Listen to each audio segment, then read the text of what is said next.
Tiffin চ্যানেলে সবাইকে স্বাগতম। দেখতে দেখতে পুরোপুরি কিন্তু গরম পড়ে গেছে, আর এই গরমে কিন্তু টক ডাল, তিতো, হালকা পাতলা ঝোল খেতে কিন্তু বেশ ভালো লাগে। তা সেই রকমই আজকে আমি আপনাদের সঙ্গে 3টে রেসিপি শেয়ার করবো। এই দেখুন, আম দিয়ে হবে টক ডাল, আর এই নিম পাতা দিয়ে বেগুন দিয়ে হবে নিম বেগুন টক ডাল, আর সঙ্গে থাকবে ঝাল ঝাল করে আলু সেদ্ধ মাখা। টক ডালের সঙ্গে কিন্তু ঝাল ঝাল করে একটা আলু সেদ্ধ মাখা থাকলে কিন্তু বেশ ভালো লাগে। আপনারা সঙ্গে থাকুন, ভিডিওটা ভালো লাগে লাইক শেয়ার কমেন্ট করে পাশে থাকবেন।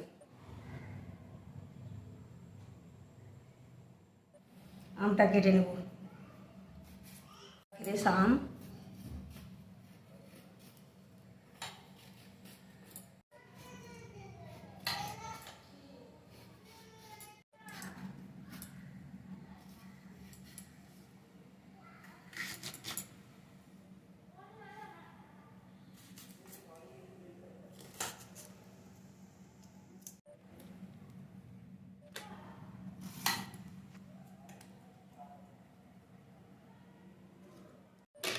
একটা আম কেটেছে, আম থেকে তো দারুণ ছেলে বলেছে টক টক, তার টক ডাল বানানোর জন্য কিন্তু এরকম টক টক আম নেবে, তো একটা আম আমার হয়ে যাবে।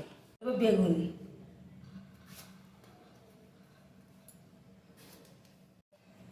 দেখুন কচি বেগুন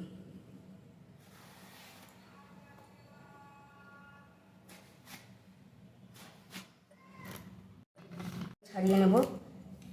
এখন কিন্তু নিম পাতা খাওয়া কিন্তু ভীষণই উপকারী। আপনারা পারলে একদিন কেন অনেকবারই নিম পাতা খাবেন, ছোটো থেকে বড় নিম পাতা খাওয়া কিন্তু খুবই ভালো। কচি কচি নিম পাতা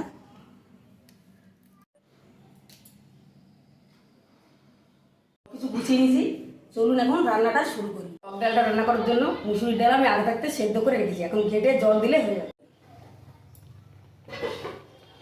ঘেটে জল দিয়ে দেবো, খুব ভালো করে ডাল ঘেটে নিয়েছি,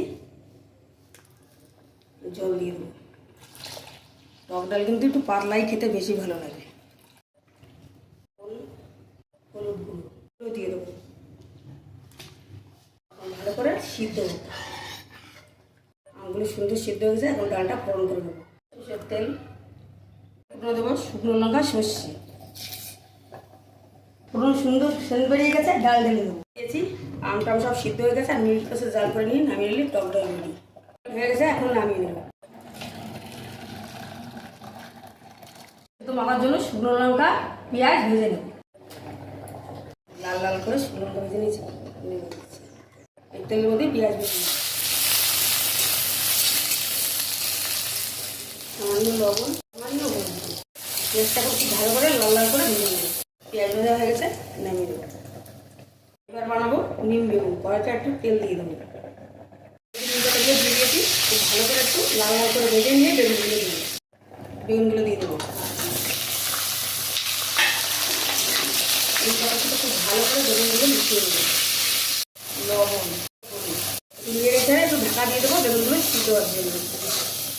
এই দেখুন আমাদের নিম পাতা বেগুন দিয়ে ভাজা হয়ে গেছে। পেঁয়াজে তো লবণ দিয়েছি, এমনি শুকনো লঙ্কাটা দলার জন্য সামান্য লবণ দিলাম। ঝাল ঝাল করে আলু সিদ্ধ,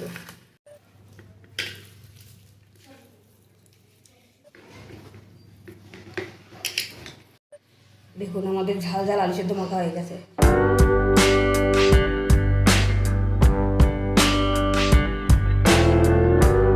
আজকে গরমের পুরো উপযুক্ত 3টি রেসিপি আপনাদের সঙ্গে শেয়ার করলাম।